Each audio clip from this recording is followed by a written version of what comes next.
विवेक और धैर्य से काम लीजिए पांचाल नरेश। जिसकी पुत्री का मान और सम्मान दांव पर लगा हो, वो पिता धैर्य और विवेक से कैसे काम ले सकता है वसुदेव?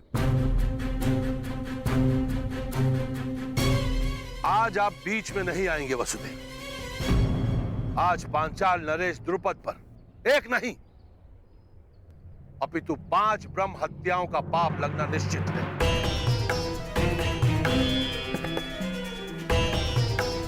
ब्रह्म हत्या का पाप तो आपके भाग्य में है ही नहीं पांचाल नरेश, क्योंकि आपके समक्ष कुरु वंश के क्षत्रिय महायोद्धा खड़े हैं। अर्थात ये पांचाल नरेश, ये और कोई नहीं परंतु कुंती पुत्र पांडव है।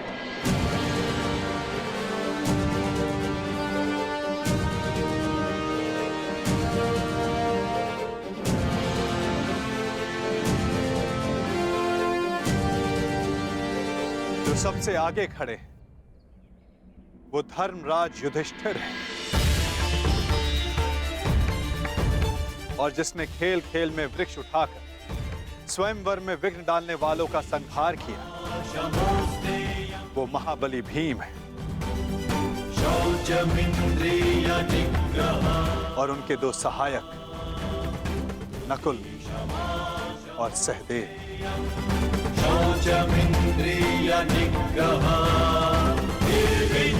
और जिसने असाध्य लक्ष्य भेद कर द्रौपदी को वरा वो वही अर्जुन है पांचाल नरेश, जिसे दमाता के रूप में पाने की आपकी आकांक्षा थी।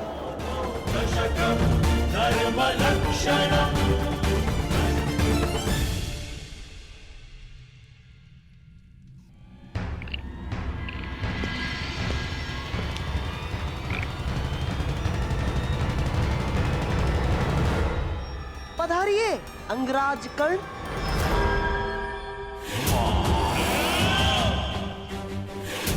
मित्र, तुमने मुझे बुलाया? हाँ। यदि तुम भी यही पूछना चाहते हो कि मैंने उस ब्राह्मण युवक को जाने क्यों,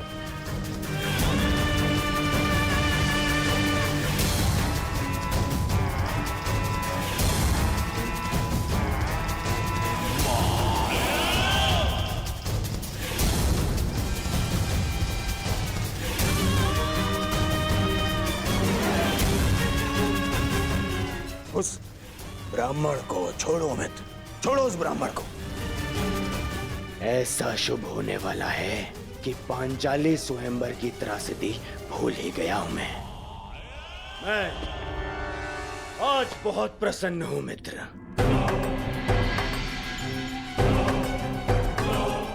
मेरा और तुम्हारा, हम दोनों का स्वप्न पूर्ण होने वाला है। मामाश्री ने ऐसा मार्ग खोजा है जो मुझे, दुर्योधन को, तुरंत ही हस्तिनापुर का राजा बना देगा। मेरा राज अभिषेक होगा, राज अभिषेक। उसके पश्चात तुम्हारा परिवर्तन का स्वप्न भी पूर्ण हो जाएगा मित्र। हाँ मित्र।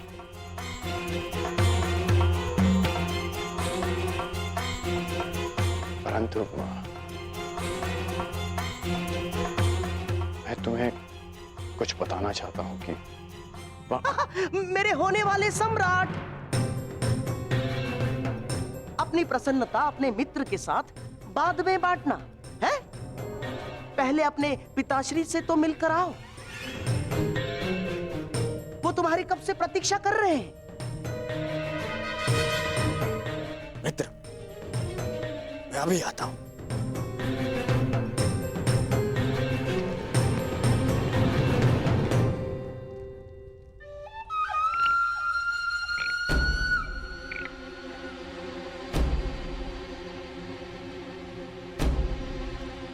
जब तक दुर्योधन लौट आए तब तक चौसर के 2-2 हाथ हो जाए अंगराज कर्ण। आप सदा अकेले खेलते हैं गांधार राज।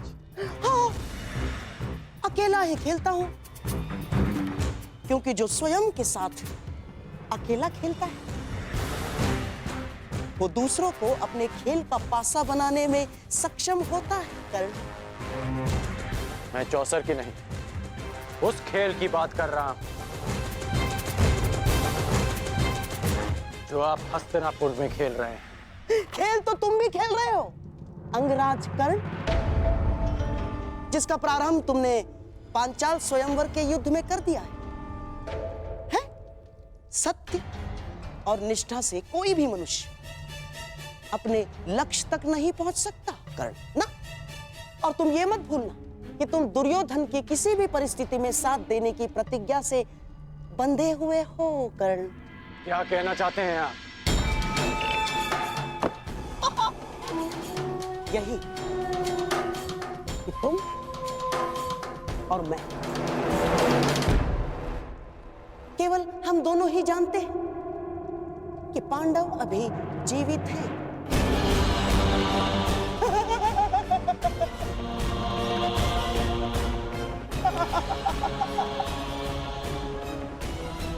और यदि दुर्योधन को सम्राट बनते देखना चाहते हो तो ये सब किसी को ज्ञात नहीं होना चाहिए ना।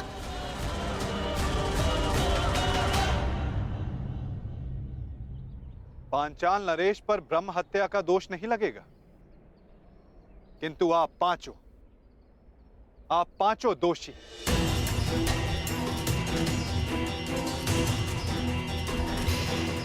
धर्मराज, पांचाल नरेश के क्रोध का कारण नीति संगत है और द्रौपदी की पीड़ा भी। यदि कुछ अनीति हुई है तो आप पांचों से।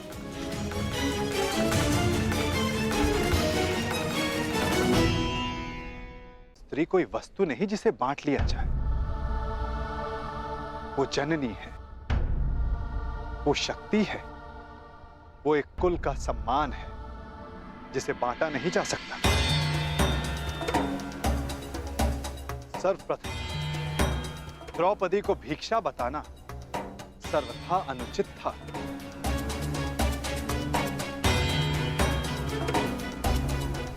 तुमने पांचाली का वरण किया है ना अर्जुन, वो कोई भिक्षा नहीं है।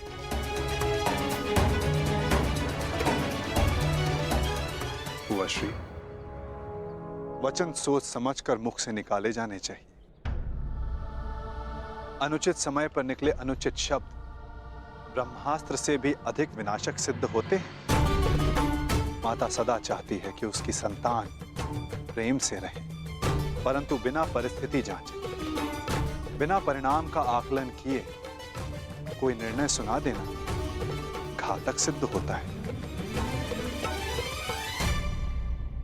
संतान प्रेम में लिया गया अनुचित निर्णय कभी कभी सृष्टि का चक्र डगमगा देता है बुआ श्री।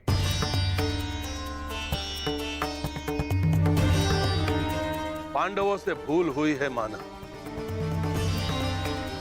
देवी कुंती से भूलवश वाकदान हुआ है यह भी माना, परंतु वसुदेव, इसमें मेरी पुत्री का क्या दोष? मेरी पुत्री के भविष्य का क्या होगा? ये निर्णय तो स्वयं पांचाली ही ले सकती है पांचाल नरेश। चूंकि एक स्त्री से उसके भविष्य का, उसका दाम्पत्य चुनने का अधिकार उससे कोई नहीं ले सकता।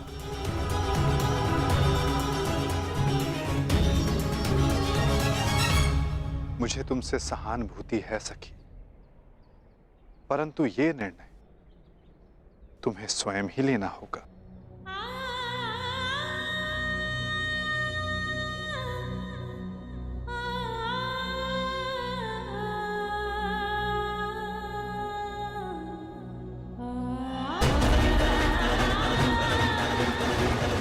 पांचाली,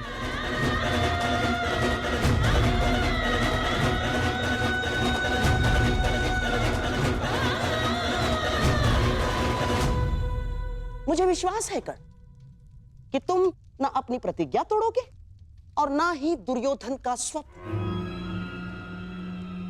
पूर्ण विश्वास। तुम कुछ कह रहे थे योद्धा की रणनीति के विषय में?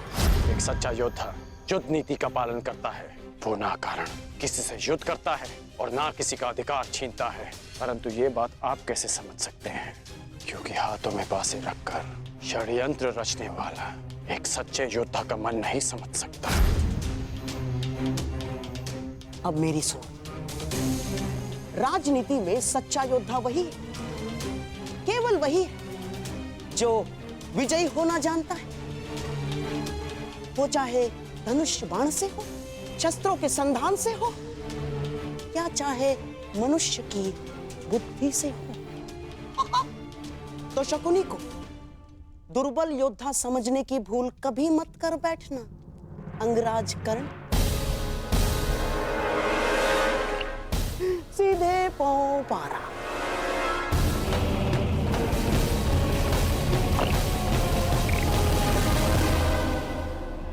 तुम परास्त हो गए कर्ण।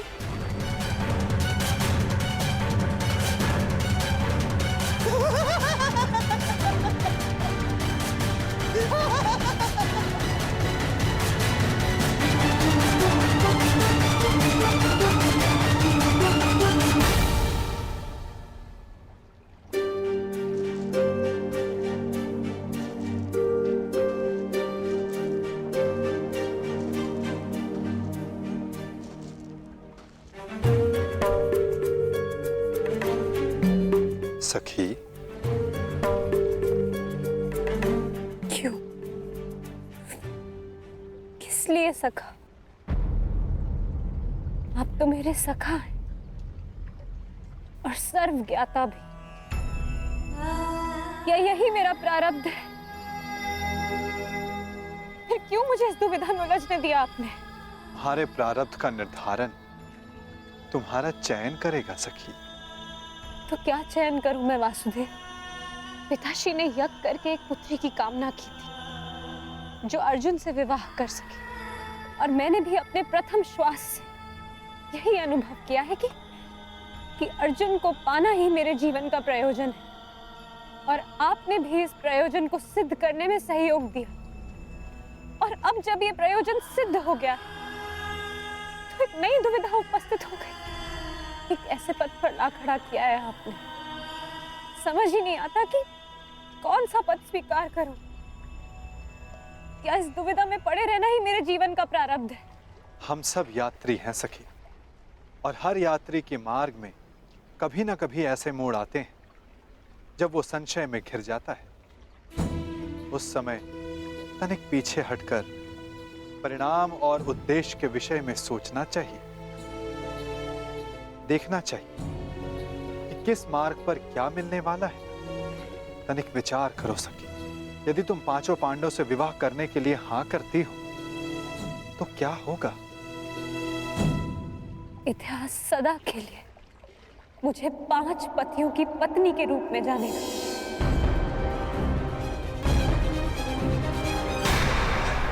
अपमान और उपहास का पर्याय बन जाएगा मेरा जीवन।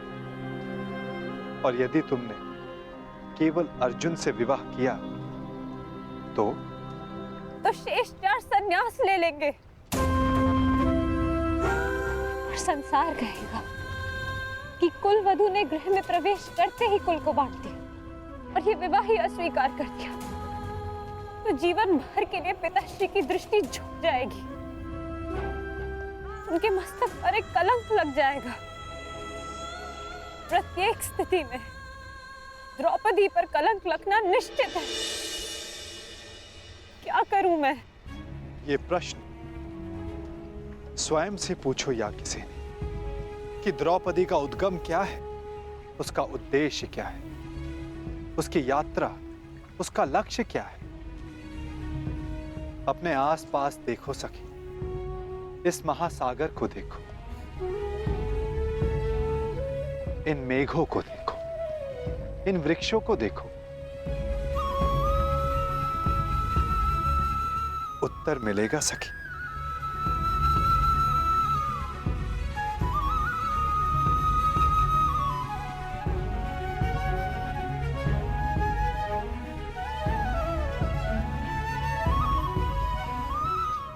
क्या कहा इस महासागर ने, इस मेघ, इन वृक्षों ने?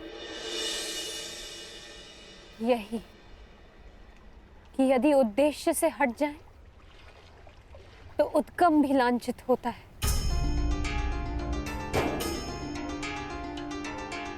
एक बूंद का उद्गम मेघ होता है और उसका उद्देश्य धारा को सींचना। यदि वो इसे अस्वीकार कर दे तो मेघ लांछित होगा। नदी का उद्गम पर्वत है, यदि वो सागर में मिलना अस्वीकार कर दे तो पर्वत लांछित होता है। यदि मैंने ये विवाह स्वीकार किया तो कलंक केवल मुझ पर लगेगा। यदि मैंने ये विवाह अस्वीकार किया तो मेरा उद्गम और उद्देश्य दोनों पर कलंक लगेगा। तो क्या चुना तुमने सखी? यही कि यदि मेरा जन्म इतिहास की धारा को बदलने के लिए हुआ तो इतिहास बनना पड़ेगा मुझे। कदाचित इसलिए ही अग्नि मेरा उद्गम, क्योंकि जीवन भर इसकी ताप को सहना है मुझे।